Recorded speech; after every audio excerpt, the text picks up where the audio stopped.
On this show, we discuss how Lion King could rival Avengers money, how a hacker definitely wants to cry over WannaCry, and how there was a booster lost at sea.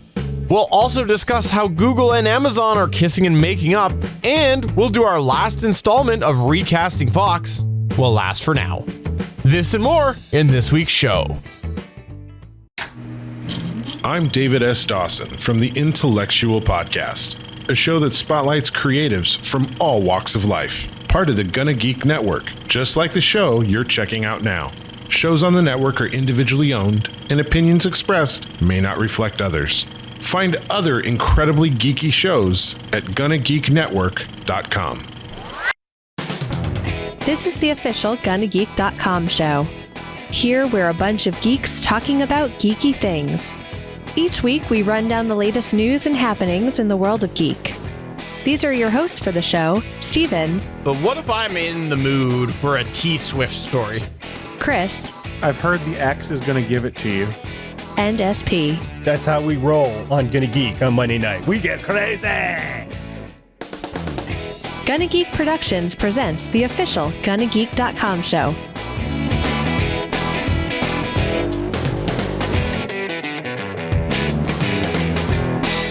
Welcome to an all-new episode of the official GonnaGeek.com show. I am Steven, known as the good, and with me, of course, is Chris Farrell, known as the bad.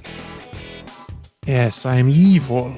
And I'm pleased to say that we also have with us the Wookiee, Stargate Pioneer.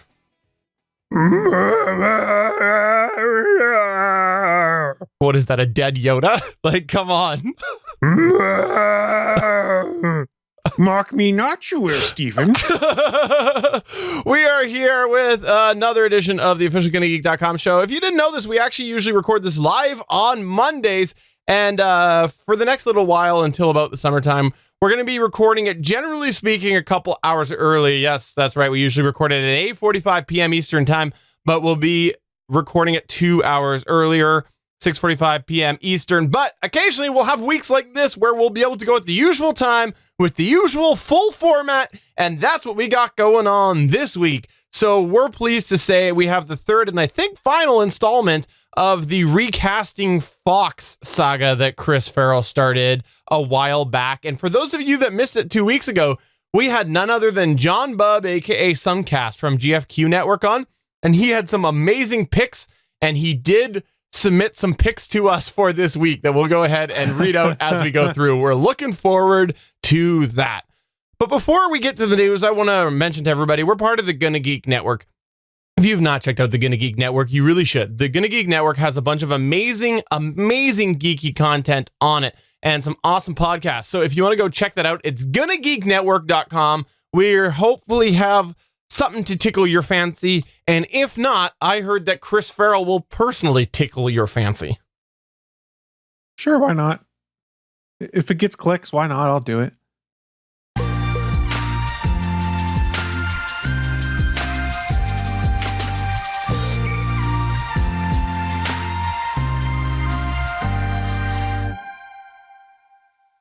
I think we know what quote Chris Farrell's going to have on the next intro. Pretty sure we know all about which one that's going to be. I have no shame. Come on, I've been doing this stuff for what, 7 years almost? I have no shame left. Yeah, that's true. You are pretty shameless.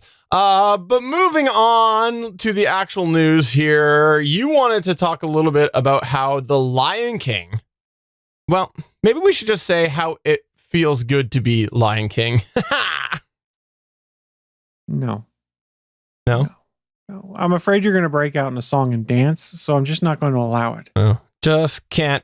I'm not going to sing that. I'm not going to sing that because Disney. Our YouTube strikes. Thank you. Yes, that's true. Go ahead. So we all know this is shaping up to be a big 4 months for Walt Disney Company because they've got some big movies coming out. You guys might have heard of a little indie flick called Avengers Endgame that comes out this week as we record it. They also have the live action adaptation of Aladdin, Toy Story 4, and of course the live action / realistic CGI animation Lion King coming out this summer. 4 months of some crazy Disney box office numbers, presumably. And there is some thought coming that from exhibitor relation company senior analyst Jeff Bach that The Lion King, while it may not beat Endgame, could give some stiff competition to the flick. This is the only thing that can touch it in terms of worldwide box office, according to Jeff Bach. I think it's interesting because, hey, this is playing in on a ton of nostalgia. Steven, you and I are roughly the same age. Mm-hmm. What's one of the Disney movies you remember watching a lot as a kid? I bet you it's Lion King. Lion King, absolutely. 100% agree. So what's Disney banking on? The fact that you loved that movie as a kid. Now you're a grown adult in most respects, I would argue. And now you probably want to share that love with your children. They've probably seen the animated version, but no. Now we have a live action version. We can all spend $15 each and go see it on the big screen as a family, and then buy Disney Plus and watch it on that as many times as we want when that comes out. So it's interesting to me that The Lion King is seen as being the biggest competition to Disney's Avengers Endgame this summer. What a terrible problem to have. You've got arguably one of the biggest movies of the year coming out, where they're projecting somewhere between $200 to $300 million opening weekend domestically. And its biggest competition is, a remake of one of our animated movies from 1994. Okay, Man. so I sense the sarcasm, but I just want to put it in perspective, Chris. This, just so you can actually feel the pain that Disney has. This would be like somebody walking up to you. Please share it with me. Somebody walking up to you and say, I want to give you $1,000 to your left hand, and then on the other hand going, I'd like to give you $1,200 to your right hand. That's just so much to juggle in both of your hands. Like, feel the sympathy for them, Chris Farrell. But you know how you solve that problem? Instead of juggling, you put both hands in your pockets with the money. And then you have nothing to juggle. And you put both hands back out and say, give me more money for the entertainment I'm providing you. And these other two movies, Toy Story 4, which is probably going to make bank, and Aladdin, which, who knows? Again, there's a nostalgia play in effect here because Aladdin is another Disney movie from my childhood coming out again. Well, I guess, but I don't know. I'm feeling bad for Disney here. All that money coming their way. It's horrible for them. It's terrible. And then having two major properties to be able to enhance their offerings on the Disney Plus streaming service. Oh, somebody really should give them a hug. That was sarcasm. Yeah. Bob Iger a hug, or like Walt Disney's mouse Mickey? Which one are we hugging, or both? I was going to say Walt Disney, but well, he is frozen in the basement of Walt Disneyland or World. I can't remember which one, and he will be brought back to life to help with God knows what. Stargate Pioneer, you've watched a couple of these Disney movies, not Marvel, Disney movies, right? I didn't say Lucasfilm. I said Disney.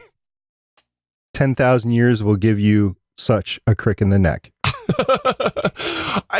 Will you watch this? Because you're actually, like Chris Farrell brought up earlier, that Chris and I are about the same age. You are a year or two older than us. Do you have any interest in this? The Lion King animation was pretty good. And everybody knows Simba and the whole story. If I go back to that era of movies, the biggest two for me would be The Little Mermaid and Aladdin. And Aladdin animation was not good at all in comparison to everything else. The Lion King had awesome animation. I remember Beauty and the Beast, the ballroom scene. Yes. That was amazing as well from an animation standpoint. But yeah, The Little Mermaid and Aladdin would be the two biggest ones that I remember. But I was probably getting to the point where I was at the end of the point where I would want to watch those movies. Right. So I'm just a little bit older than you guys, like a lot older. You know, it's interesting because, like, for me, I try when I think about this to pull myself out from Dad Steven and think about, like, if I didn't have a child, would I still be interested? And I do think for the nostalgia reason, I probably would be interested on a home release at some point. But at the root of it, I think that I would also be poo-pooing on it a little bit more than the idea of me having my kid, like bringing this in and having this shared experience with my kid. Like, I do think if I didn't have a child, I would probably be poo-pooing on it more. I don't want to steal any of Chris's thunder. So Chris, if I speak out of turn here, please shut me up and continue on with your news. But if you hadn't heard, Captain Marvel, another Disney property, just topped $1 billion worldwide. $1 billion worldwide. Yeah. That boycott's really working out, isn't it, man babies? Yeah. Sorry. So let's take a look at the top movies, both the Marvel Cinematic Universe and like the top movies all time. Number 4 top movie all time, Avengers Infinity War, coming in worldwide at $2.048 billion. These numbers are valid via Box Office Mojo as of the day that we are recording, the 22nd of April 2019. That's Infinity War. That's just, guys, we've got the big one, Endgame, coming up in just 2 days. I mean, it's premiering tonight, I think, but Thursday night, we're recording on Monday night. It's going to get $2 billion. They've already got $1 billion in the bank. And remember how many pre-sales for this are bigger than Captain Marvel and and Infinity War combined, I think is what I had read somewhere. So the pre-sale numbers are through the roof for Endgame. Right. So Avatar is the number 1 worldwide at $2.7 billion, and that was in 2009. Titanic is number 2 in the box office at $2.1 billion in 1997, although it was re-released into the theater a couple of times to get it over $2 billion. Star Wars: The Force Awakens from 2015, $2.068 billion. Guess what else Disney has coming out this year? So it's going to count on 2019 box office. Yes, Episode 9, Rise of Skywalker. I mean, guys, Disney is like taking all the money this year. Not all. I'm literally looking at a $5 bill that they haven't taken yet. Well, don't show it to them. They're going to take it away. That's only worth like $1.50 American. Not to mention X-Men's coming out, which is technically now a Disney property because the sale has been completed. That's next month or June, right? So they've got box office smash after a box office smash after a box office smash coming out in 2019. Friendly quarter bet, X-Men is not going to be a box office smash. No, but it's going to make the money that it took to actually make the movie. I don't know about that. All right. Well, we'll see. I'm willing to be proven wrong here, but it's projected like a $50 million opening weekend, which is projected to be the lowest of the X-Men movies right now. Okay. Well, it's the end of the First Class verse. It's the end of the Fox mutant verse. So, yeah. Okay. But still, that's still $50 million. God, wow. They need something to make all that money that they spent getting Fox, 21st Century Fox, right? True. So, yeah, it's going to be a big box office year for Disney. I can't wait it'll be a big story come December, how much Disney has actually made. So we're in the throes of it now. What are the other Disney movies that have come out this year already? There's been a couple, right? Dumbo, which flopped. Oh, okay. There's probably other stuff I'm not thinking of. I can get to the Google machine. Yeah, I was thinking some. My kids went to see Dumbo with my wife and my mother-in-law. Yeah, I didn't go. I totally went to Captain Marvel instead. And I know Dad of the Year. And yeah, apparently for my youngest and a little bit of my oldest, it was a lot of talking, and apparently it didn't land that great with the kid factor. So Lion King, though, it sounds like they're sticking pretty close to the way the classic Lion King is. Well, you kind of have to take some stuff out of Dumbo because it wouldn't translate to the modern day very well. You don't want a drunk elephant stumbling around on screen. Let's be honest. I don't know. It works for SP every week on this show. So I was having a conversation with somebody who had watched Star Wars, a Star Wars story, and was trying to compare it in the Marvel, the 21 movies that are out right now in the Marvel Cinematic Universe under the Marvel banner. So it's Disney. And they were trying to say that Star Wars Solo, a Star Wars story, actually performed better than about half the Marvel movies out there. So I'm like, okay, so what did Solo, a Star Wars story, bring in domestic?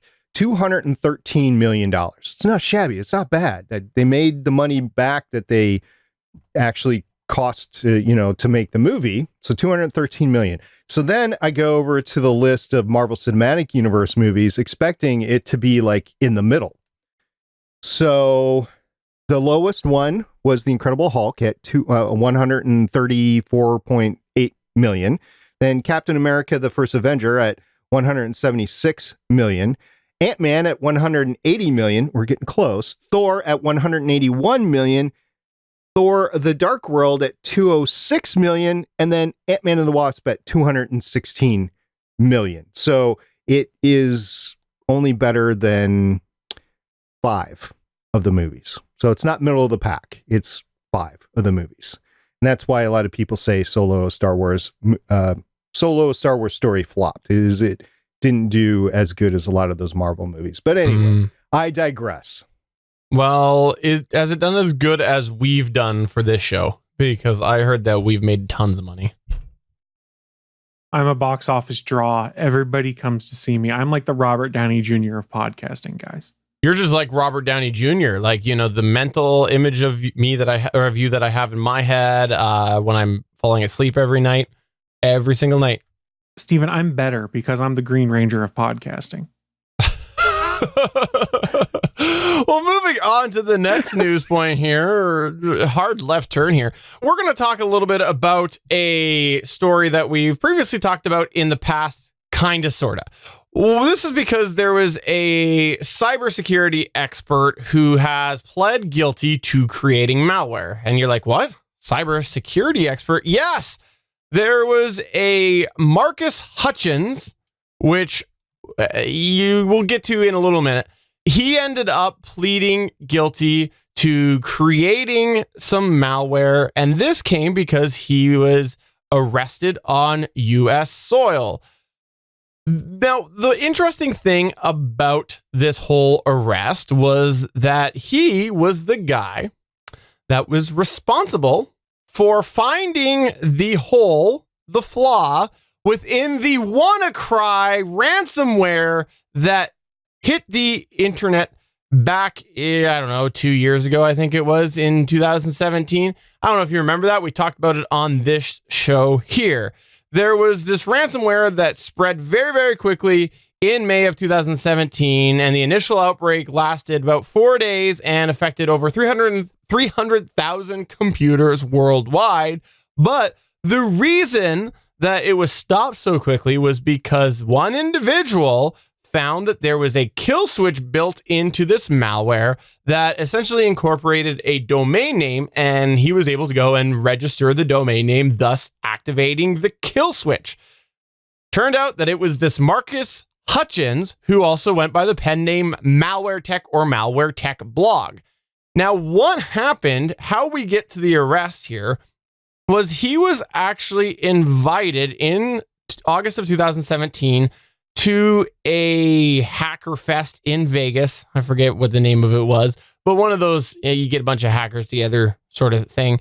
And as he was about to board his flight back home to England, he was arrested. And this was because of a federal investigation that did end up finding out that he was responsible for a Trojan, a banking Trojan called Kronos, and that stole usernames and passwords from online banking sites. It was quite the big ordeal, and he was behind this. He actually has been quoted as saying, "As you may be aware, I've pleaded guilty to 2 charges related to writing malware in the years prior to my career in security. I regret these actions and accept full responsibility for my mistakes. Having grown up, I've since been using the same skills that I misused several years ago for constructive purposes. I will continue to devote my time to keeping people safe from malware attacks." And he does apparently face up to 10 years in prison, but could possibly receive a more lenient sentence because he's accepted the responsibility and obviously has proven that he's working for the greater good. So it'll be interesting to see what comes out of this, because we did talk about this. When this WannaCry malware, ransomware came out, it was a very, very big deal. But the real big deal was the fact that that kill switch was found so quickly, which now turns out to be this guy. And I got to say, it's nice to see people turning a new leaf, such as him, you know, putting his hacker skills to good. But you also got to consider the fact that probably made some money off of the previous malware, so it'll be interesting to see what comes out of this in the future. A lot of hackers have a lot of different colored hats, whether it's black hat, white hat, gray hat, red hat, whatever. Usually to obtain the skills that they're using, they usually do something nefarious at some point in time. So it's just part of the hacking culture nowadays. There are hacking conferences that you can go to. I've never been to one, but you can go to, and the legitimate people are there as well as the nefarious people, and they all learn how to hack together. Chris Farrell, as our resident expert on hacker experts. I don't know why I called you that. What's your thoughts on this? I choose to exercise my Fifth Amendment rights. No, just kidding. This is a Canadian hosted show. I'm not sure that that's applicable. No, I kid. I mean, it's like SP said, hackers wear all sorts of different hats. It should not surprise anyone. I just found this interesting because I remember still distinctly that whole kill switch thing that was in WannaCry. And I think it's just interesting that it turned out to be this guy. I am glad, though, that he is owning up and accepting the responsibility. It's interesting to me, though, that he ended up apparently doing the hacker event. Okay, he did that. And then he stuck around to do more touristy things. And while he was going back after those touristy things in Vegas, that's when he was arrested. So had he not done the touristy things, might not have gotten arrested. This time, eventually they would have caught up with him. Yeah, that's true. Speaking of catching up with yourself, I heard that you were able to catch up with some rockets today. And there's a few rocket stories out there. We're going to focus on one. By the way, I'm going to stop right now and just say, like, I know that was the world's worst segue before people write their hate mail to JS. I'll just say it right now. Terrible segue. js@gonnageek.com. That's the email to send it to. Yep. He does still get the email. So if you send him hate mail, he loves to read them, and he reads them to us. He actually sends us audio. We'll have to play him on the podcast at some point in time. Anyway, a couple of weeks ago, SpaceX launched another Falcon Heavy rocket, and there was some interesting things that happened with it. So we're going to discuss it. So I got my main information from an article on space.com by Mike Wall, who's the lead editor of space.com. And I also checked into other sources. There's a few things that I'm following up on here. So on a future show, I might actually follow up on this story. But for now, let's talk about this one. Elon Musk's company, SpaceX, successfully landed all three first stages of its Falcon Heavy mega rocket on Thursday, April 11, 2019, during the huge launcher's first commercial mission. Two of these boosters came back on land, and one, the central core, the bigger one, touched down on a drone ship in the Atlantic Ocean off the Florida coast. Unfortunately, the central booster did not complete its homeward journey intact. Although it was not the booster's fault, rough seas claimed the first stage during the drone ship's voyage back to shore, SpaceX said in a press release on April 15th. Quote, over the weekend, due to rough sea conditions, SpaceX's recovery team was unable to secure the central core booster for its return trip to Port Canaveral. As conditions worsened with 8 to 10 foot swells, the booster began to shift and ultimately was unable to remain upright. While we had hoped to bring the booster back intact, the safety of our team always takes precedence. We do not expect future missions to be impacted, unquote.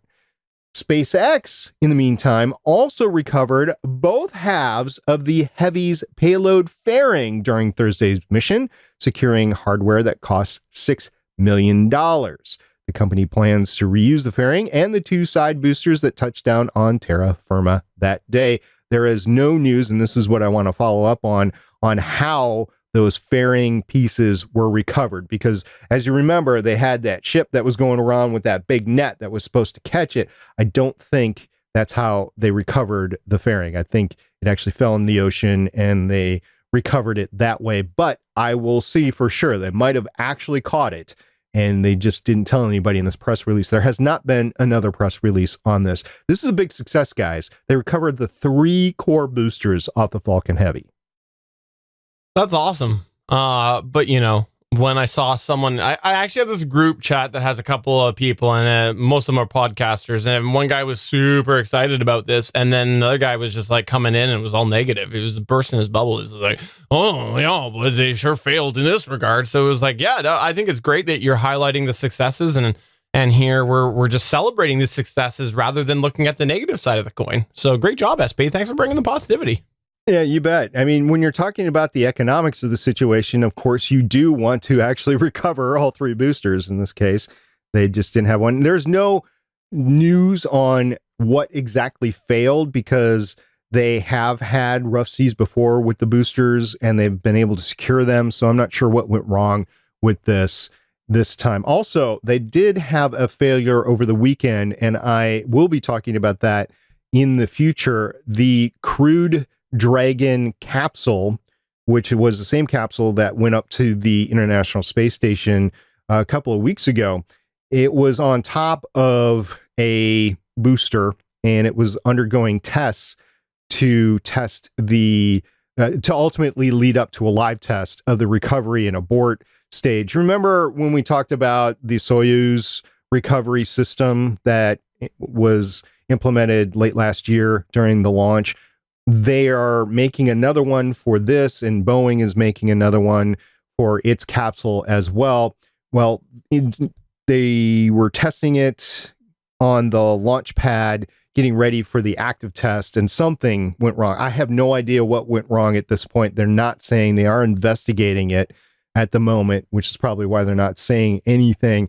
But there were several photos of Kennedy Space Center, and the whole pad was just enveloped in smoke. That doesn't mean that it went up in flames, but the whole pad was enveloped in smoke. So I'm not sure what went wrong, what went right. We'll get to that in the future, but there is safety concerns about the Crew Dragon at this point. Wow, you sure took that positive moment and turned it into a negative. Wow. Safety first when it comes to human spaceflight. That's fair. I can't argue with that. Moving on to our extra section here. This is something that we're going to probably end talking about, a betting pool that I think someone's going to start. Maybe Suncast. I think that's what he said. This is all about YouTube and Fire TV. Yes, we've talked about it in the past before that, there's been a bit of a shaky history between Google and Amazon. For those of you that don't know, Google owns YouTube. Amazon owns like Fire Sticks and a whole bunch of other things, including their own Prime Video service. Well, because of some issues with them not wanting to compete in each other's market sort of thing, they have not had a very nice relationship between their devices. If you wanted to have YouTube on your Amazon Fire TVs, you had to use a workaround because the app was essentially discontinued a while back. So you had to use some workarounds to get YouTube on there, like the actual web player. Same thing goes with, I think, the Echo Show didn't have it. And if you wanted to go ahead and watch Prime Video, you had to use something that wasn't a Chromecast, because trying to cast Prime Video onto the Google Chromecast did not work. Well, it looks like that's behind us, because this is going to be rolling out pretty soon.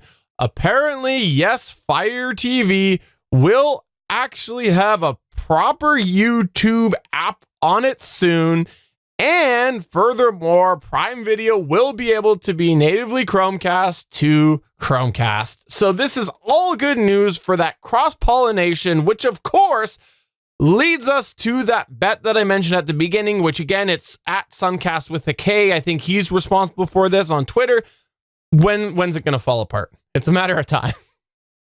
When I'm thinking of this, I think in terms of the Amazon screen and the fact that Amazon has not made good with Google for YouTube.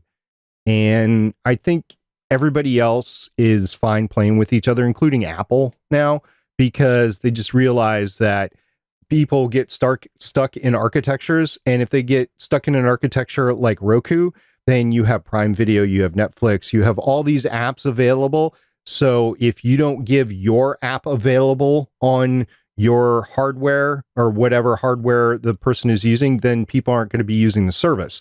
And as people want other people to pay for services.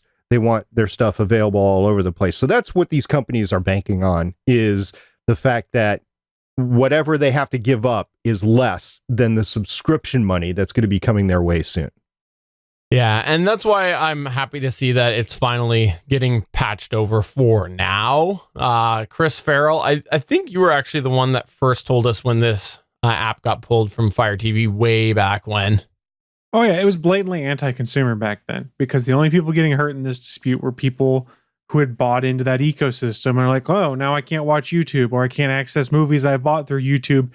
There was the workaround of using what is the Silk browser, I think is what they call it, and either your Fire TV devices or your Fire tablets. And then the Echo Show also has the workaround of launching a browser to do things, but it's not the optimal experience. The interesting thing in all of this is, while you'll be able to use Chromecast to Amazon Prime Video, you'll be able to use the YouTube app and things like that again on your Fire tablets and Fire TV devices. From what I recall and from what I read, the Echo Show is still hobbled when it comes to YouTube videos. It will still be using its workaround of when you tell it to play something on YouTube, launching a browser on that device versus having baked in YouTube. And my guess is it has something to do with advertising revenue, but I cannot guarantee that that's what the case is. Regardless, it's nice to see them playing well again, because as a consumer, I don't have to be like, okay, which device do I use on my TV to watch this content? Well, actually, I know the answer to that. It's my Roku or my Xbox right now. So my TV's Android TV. The only time I actually use the Android TV apps is when I wanted to play around with a VPN and Netflix and see what it could do for me, just because I was curious. And that worked fine, but 9 times out of 10, I'm going to go to whatever has all of my content. And for me, that's either my Roku or my Xbox, because that has every app on it that I want. Yeah, I agree with you entirely. I think the person that really did get hurt by this was the consumer. I totally agree with you on that. You brought up an interesting point with the show, I believe it is, the big screen kitchen device, right? So I'm interested in seeing how many people are actually consuming video that way, because I don't think it's a lot. And that's why Google's like, I'm not going to give up something big to get on that screen, because I don't think a lot of people are watching stuff on that screen. And one of the anecdotes I say, I've got that little clock, the little video clock, Amazon device. What's that called? I want to say it's the show, but that's wrong. Or whatever. Spot. I've got the Spot. So I was just fooling around one day and I was like, okay, play The Martian, because I wanted to hear Martian songs. So it started the Martian movie. So on that little Spot screen, that little, I don't know, 3-inch screen, it was playing The Martian. I was like, oh my God, I can't see this. I heard that you shouldn't have the Spot in your bedroom, because then you can't find it. I went there. I do want to say that I actually had no idea, Chris Farrell, that it took Chris a second on that. Chris, I didn't know that it wasn't coming back to the show. I thought it was coming to the show. That sucks. That is what now someone please feel free to fact check me. It's what I remember from reading during a 10-minute break at lunch the other day. So maybe I'm not remembering correctly. And if that's the case, feel free to tweet at me, email me or whatever, and tell me to crow on it.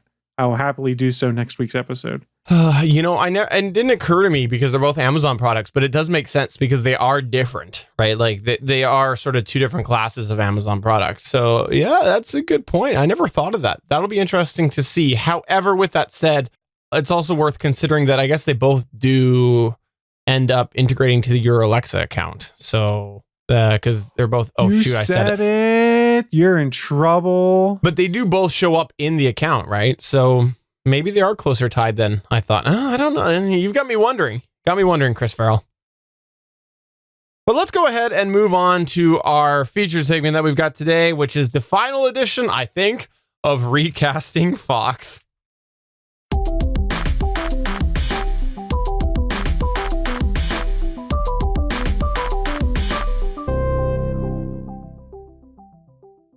Yes, this is something that we started a little while back, which was, I will say, entirely Chris Farrell's idea. I loved the idea. It's great because with the Disney acquisition being official, we thought, well, let's look at some of the classic geek Marvel properties that Fox previously retained the rights to and think about who we would like to see cast in various famous roles when Disney does inevitably do the movie again. So this is just a fun little thought exercise that we thought we would have a little bit of fun, argue a bit, and just discuss some ideas on what it would be like if we were on the casting couch. That's right. And this could be the last one. There's so many mutants in the X-Men universe that we could keep doing this forever. This is the last one as I'd had written out. I would not be shocked if we revisit this later down the line because we're just barely scratching the surface when it comes to mutants in the X-Men universe. But Kevin Feige's kind of indicated we're 3 to 5 years away from an X-Men movie in the MCU.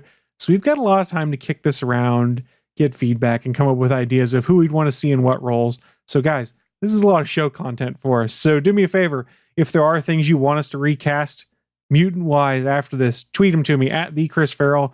We'll keep a running tally, and we'll do this segment every few months or so, or something like that, just with some suggestions and thoughts based off the feedback that you, our viewers/listeners, have for us.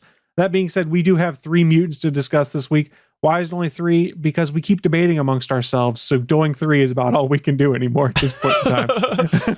And as I mentioned at the top of the show, in case you skipped over it, we are going to go through. And 2 weeks ago, we had Suncast on here, and he was fantastic, played along, but he had some interesting picks that we're going to include because he did have some for these ones that we're going to talk about today.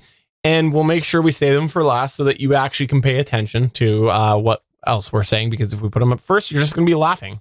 Because he did an amazing job. That is true. So let's kick things off. We're talking mutants this time. Let's start with Professor Charles Xavier, the leader/mentor of the X-Men. You might be familiar with previous actors that played him, such as Sir Patrick Stewart and James McAvoy, both fantastic actors in their own regard. So we've got some big shoes or wheels, I guess, to wheel into. I don't know. Patrick Stewart, never heard, new up-and-coming actor? Jean-Luc Picard? Never heard of that. man? No, never heard of that. He was that weird guy on Dune. Oh, that guy. Yeah. Gotcha. Okay, I'm tracking now. Yeah, there you go. So let's dig in. Let's come up with some possible thoughts of who we'd want to see in the role of Charles Xavier. I had 2 actors, and of course I went with people from the United Kingdom because like, you've got to have that accent.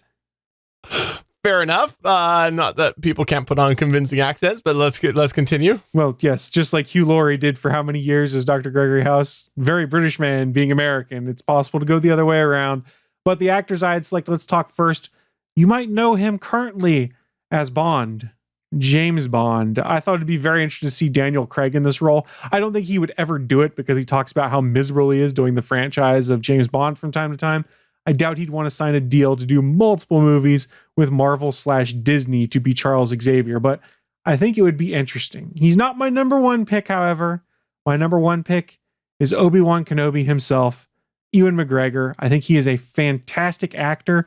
If you saw Ewan McGregor portray Sir Alec Guinness as Obi-Wan Kenobi in the prequels, you saw the quiet wisdom that he carried in that character. The man that can mentor Anakin Skywalker, who's going to have to mentor many different young mutants and teach them their powers. That was my number 1 pick, and I forgot I had a third one on here. This one won't happen because he's already played a role in the MCU.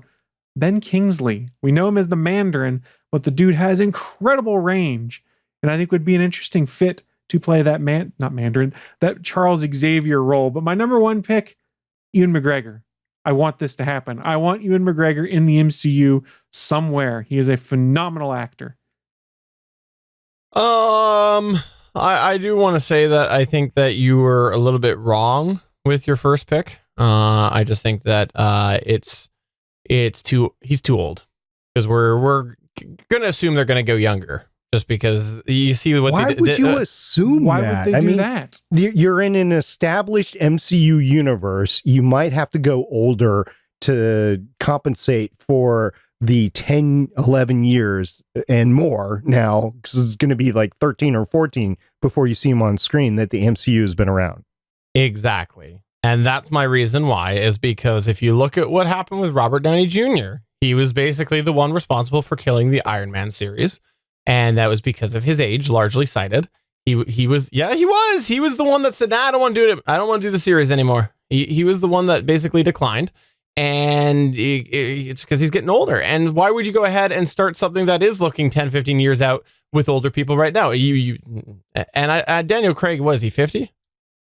Daniel Craig is 51 and Ian McGregor's 48. I know, exactly.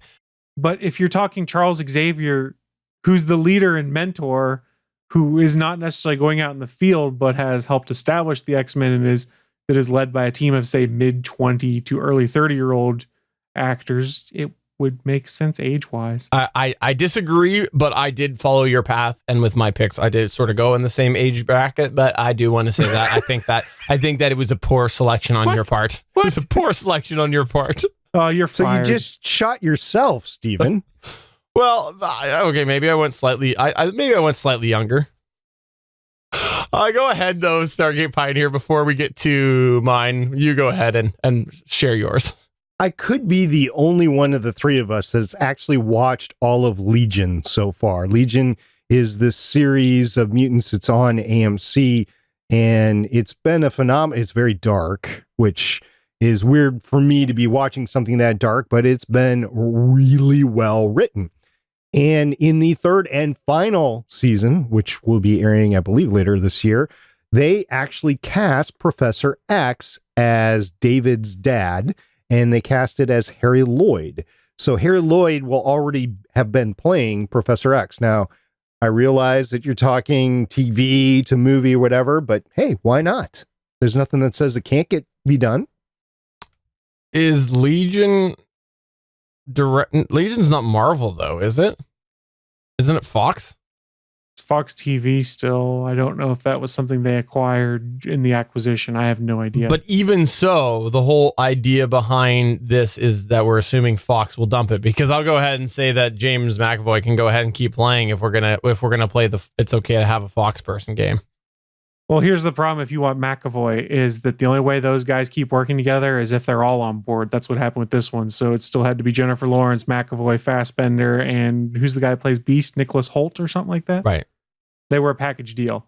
This solves your younger person. It is somebody that is already known. And I mean, yeah, this is something that could happen. I'm not saying it should. I'm saying something that could. And you could also be cast. You could be Professor X. You could be. Well, Marvel, if you want to cast me as Professor X, I don't have a English accent in my bones, but if you want to Americanize Professor X, I'd be all for it. I'll be bald soon enough. All right. I do appreciate the logic, though. The next one, though, that you've got, okay, go ahead. Yeah, Mark Strong. Mark Strong was in Green Lantern, that was good. But really, his performance that would sell me on Professor X would not necessarily be Green Lantern. It would be Kingsman, because he's just awesome in Kingsman. If you haven't seen Kingsman yet, go ahead, watch it. Mark Strong is a great actor, and I think he could pull off Professor X really well. And even though he's older, he does look a lot younger.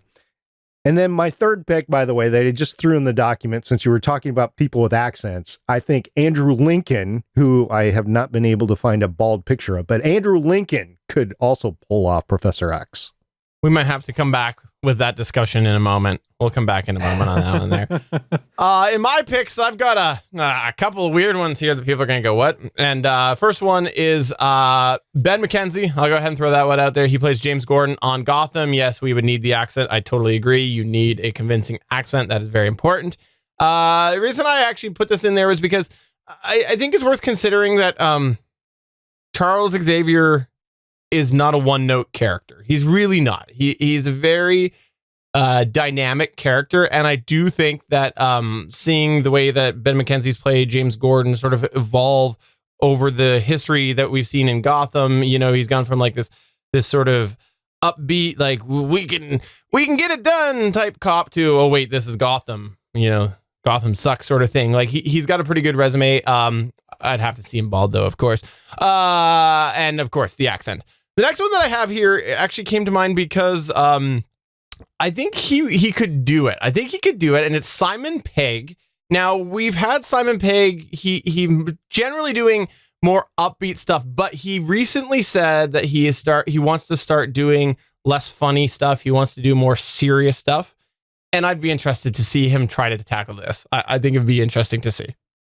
That is not the X-Men role I'd be going with for Simon Pegg, I don't think. Well, but because he says that he wants to get away from the comedy type of stuff. He says that he wants to expand his resume. So I think that he's probably not going to take the role that you're picturing him in. Which one would you throw him in anyways?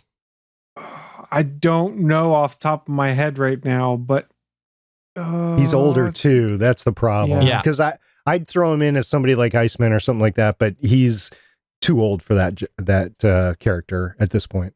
And my third pick, I'll just throw it out there with he on it, and it's Tom Hardy. You find the connection. I like Ben McKenzie, just for the record. Oh, well, I appreciate that. The Tom Hardy, by the way, was totally just because of the whole. What was that? Was that Nemesis? Which one was that? Which was that he played a Picard clone? I'm not serious about that, by the way. It was Nemesis. Was it Nemesis? Yep. I just had to. It was the last film. I Yeah. had to mention it for that reason. All right, SP, why don't you go ahead and kick us off with Magneto here? Right. So the first one that I chose was Ralph, and guys, help me with the last name. I can never pronounce his last name right. Is it Fiennes? Fiennes. Fiennes? Ralph Fiennes. So I think he'd do a great Magneto. Again, probably too old for the role, but he would be great in the helmet. And then I chose, this would be a good one for Daniel Craig, because he's got the look for it already, and he's got the mannerisms and the mentality and everything. So Daniel Craig would be good, as well as Ralph Fiennes. So those are my two picks for Magneto. It's good. It's good. Chris Farrell, how about yours? Well, so I also said Ralph Fiennes, who you might know as Lord Voldemort. Just like SP mentioned, he's also M in the current run of James Bond movies. Took over for Dame Judi Dench's character when she was killed.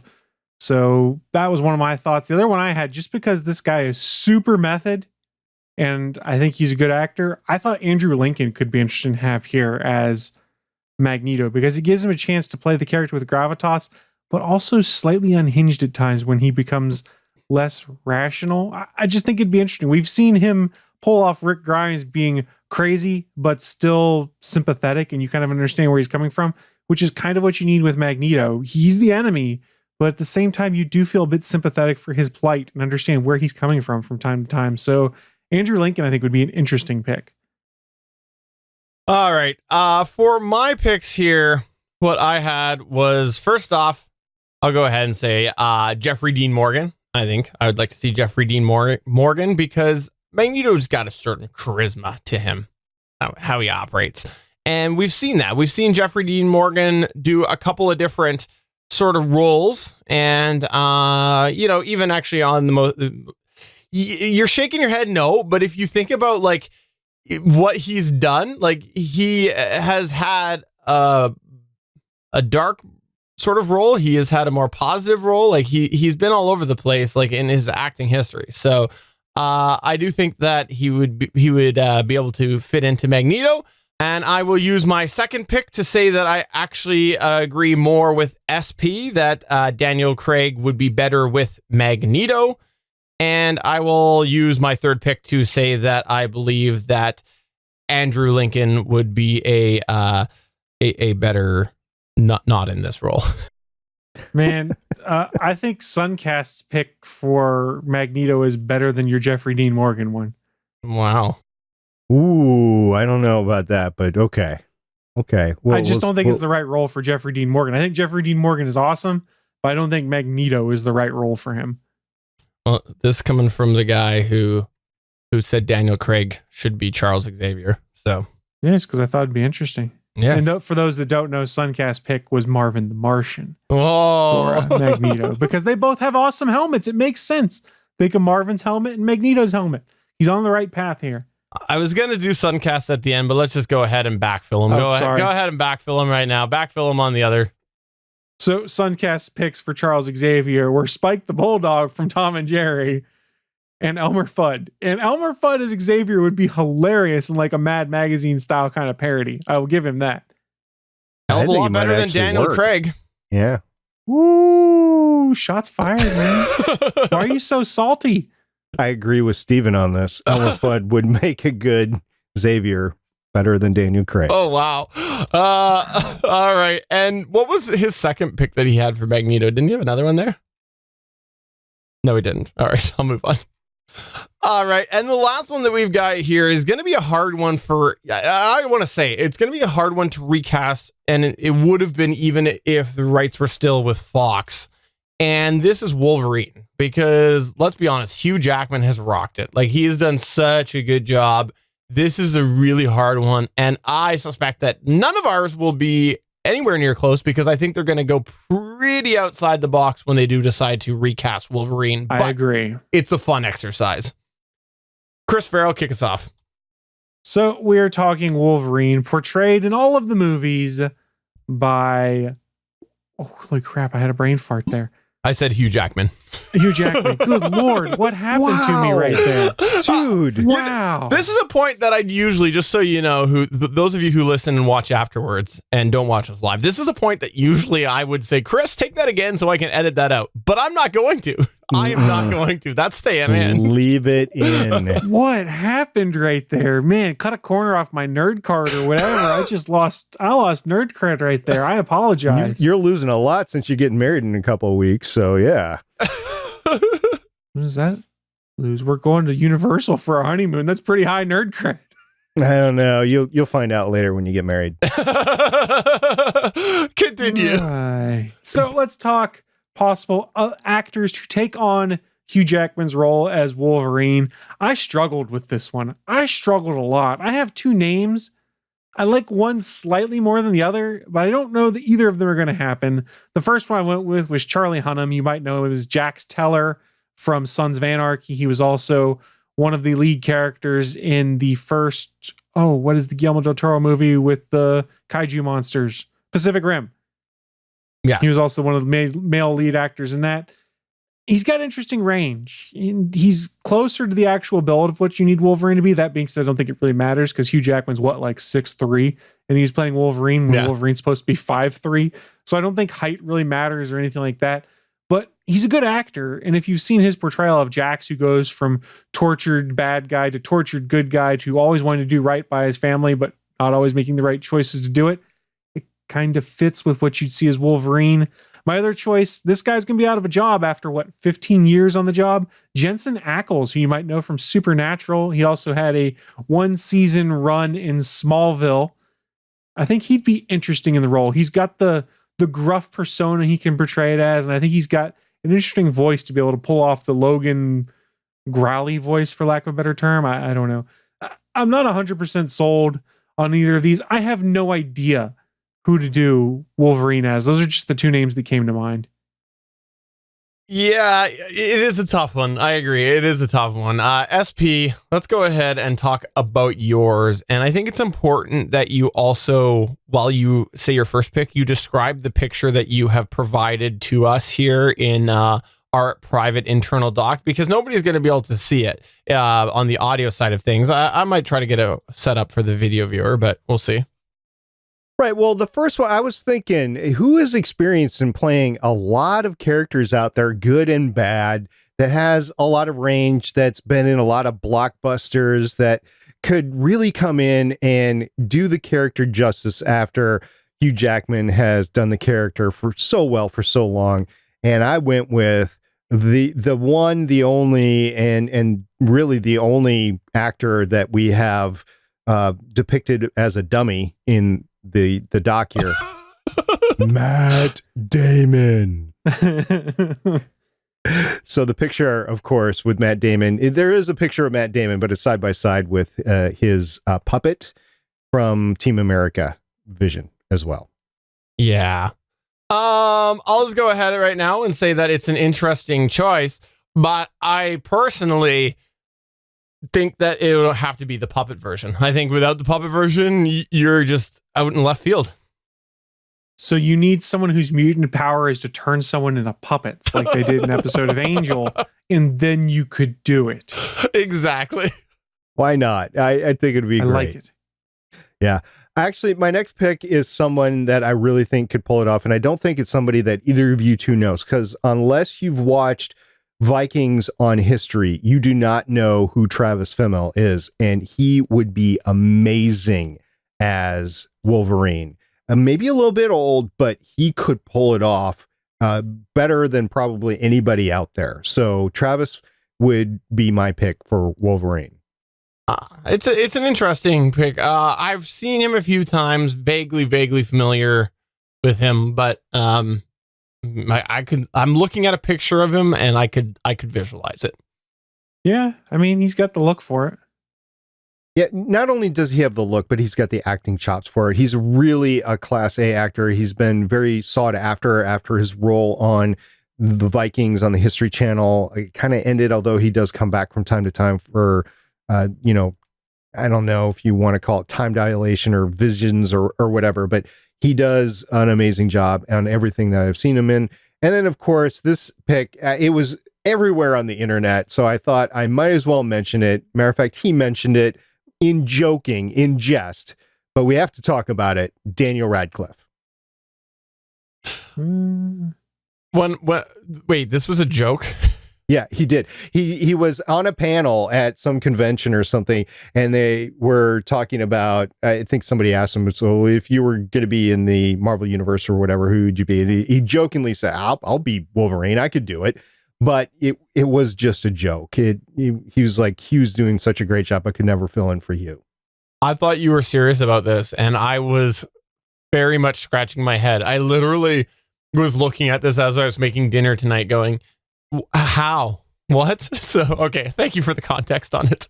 There are people that think he could pull off a Wolverine, by the way, and largely probably his own fanboys, but I think but the picture that you're showing, it does kind of look like he could pull off the look, at least in the face. I have no idea how built he is. Well, I guess we will see if that leads somewhere. My guess is it doesn't. My guess is it doesn't too, and the reason why it won't, because the biggest detractor I've heard about him is they don't want somebody that's already highlighted their own huge franchise to come into Marvel to be a main character. I can see that. In my picks here that I had two. First was Manu Bennett. You might know him as Slade Wilson from Arrow. I think that he would do it pretty good justice. I think that he's got quite the action portfolio in him, and I think he could really get in touch with that inner Wolverine. Plus, Wolverine's from Alberta. A lot of Arrow was shot in Vancouver. It's just a stone's throw away, right? My whole explanation behind it. No, I do think, though, he would do a great job. And then my other one was one that I was very sad that I didn't get a chance to rip into you guys for, because you talked about him last week or 2 weeks ago. Well, you're talking about someone else.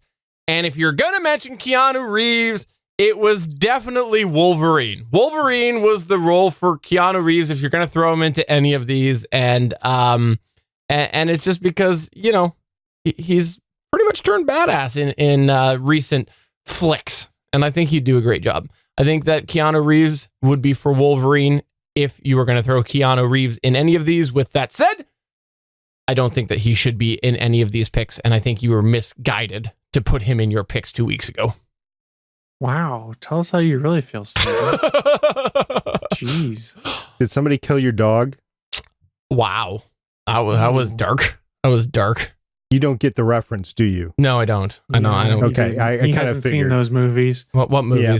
What movies are you talking about? The movies that would show him clearly as Wolverine. I'm not sure what you're talking about. Of course you're not. What are you talking about? I don't know if he's messing with us or if he's being true here. I'm messing with you. He should know the meme at least. Yeah. I really don't. Like, I put him in here because you mentioned Keanu Reeves 2 weeks ago, but I really don't want to see him anywhere near any of these properties. I think that he'd be terrible. Like, I think he would be horrible in any of these roles. I really do. He turned down an MCU role to do John Wick 3, right? I know. And it's good. It's coming. He's coming to the MCU. It sucks. I don't see him. Whoa, time out. So he could do a one and done villain. There has been a lot of one and done villains in the MCU. He could do a one and done villain. I guess if you're going to shove him in a one and done. Go back to the original Iron Man. It would be awesome to have him in the rest of the 20 movies, but we don't, because he was the first villain, right? Talking about Jeff Bridges. Yeah. The dude. Yeah, I just Dude abides. I don't know. Like, I put him here because Chris mentioned him, and I do think if you're going to, I think Wolverine would be the best pick. But I don't see. I see him almost taking away from the, I don't know, I don't want to say the fandom, but just taking away from what they've built because he's Keanu Reeves. I don't know. I just don't see him. I don't see him. A terrible explanation. Chris Farrell. Yeah, I don't get it. Yeah. I don't know. I don't like, I secretly don't like Keanu Reeves, I think. I think that's what it comes down to. Man, he's like one of the nicest dudes ever. Oh, apparently. And that is a red flag in itself. What? Hugh was nice. Who? Hugh Jackman. Oh, I thought you said Q. I was like, what the hell I is did Q? too. I was like, John Delancey? No. John Delancey's just fun to be around. Oh, okay. I'm glad you specified that because Chris and I heard Q. But if you think that we were completely wrong with any of these picks, or if you think I should have shut up about 10 minutes ago, or, 3-4 years ago, please get in touch with us through any of the ways. You can go ahead on over to GonnaGeek.com. You can tweet us at GonnaGeek, or if you really want, leave us a voicemail at 567-343-GEEK. That's 567-343-4335. We'd love to play it in a future show. We're not talking about a future show. We're talking about a future show. But please leave us a voicemail so that we can do that. Before we go, Chris Farrell, do you have anything that you would like to plug or promote? Maybe Keanu Reeves. You seem pretty obsessed with him. Dude, he's one of the nicest guys in Hollywood, and he's been in a bunch of franchises that are awesome. I don't understand the hate, Steven. I just don't get it. The Keanu Reeves hate, that's, wow. You're going to take a lot of heat for that one. I can say that. I'm Canadian. So is he. Exactly. That's why I can say it. You're a self-hating Canadian. William Shatner is going to come after you for that. Oh, don't get me started on this chat.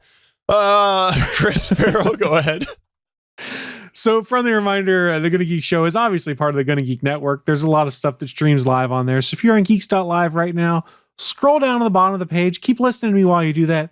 You can see a calendar of all of the upcoming live events. Please swing on by, check out one of the other live events, and tell them that we sent you. Stargate Pioneer, anything that you want to plug or promote? This is a little small indie film that's going to be coming out on Thursday. Guys, I don't know if you've heard about it or not. It's with, I don't know, some actors that took some pay cuts in order to do it. It's called Avengers Endgame, and it's going to end the Marvel Universe as we know it since 2008, so 11 years and 24 movies or something like that. And we'll be talking about it on Legends of S.H.I.E.L.D. So if you have something to say about Avengers Endgame, please get a hold of us, and we will go ahead and talk about it on our show on Sunday, which will be about 6:15 p.m. Eastern Time at geeks.live. Awesome. So that's going to do it for this show, for episode 284 of the official GonnaGeek.com show. I'm Steven John Drew saying you should check out Chris Farrell's new podcast, Keanu Reeves Weekly. Whoa, man. I'm Chris Farrell, and I'm not an irrational Keanu hater.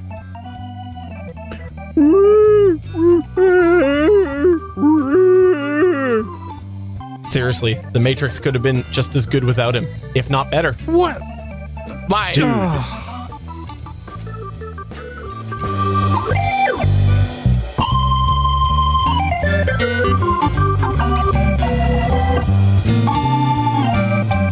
Thanks for checking out another episode of the official GonnaGeek.com show. If you like the show, please give us a 5-star review in Apple Podcasts or a thumbs up on YouTube. You can always join us for our live recording sessions, which stream Mondays at 8:45 p.m. Eastern at www.geeks.live. And remember, you can find our full back catalog at GonnaGeek.com/show. If you're itching for more geeky content, check out other shows on GonnaGeekNetwork.com. Voice work was by Emily Prokop of the Story Behind podcast. That's it for this episode. We hope to see you back again next week.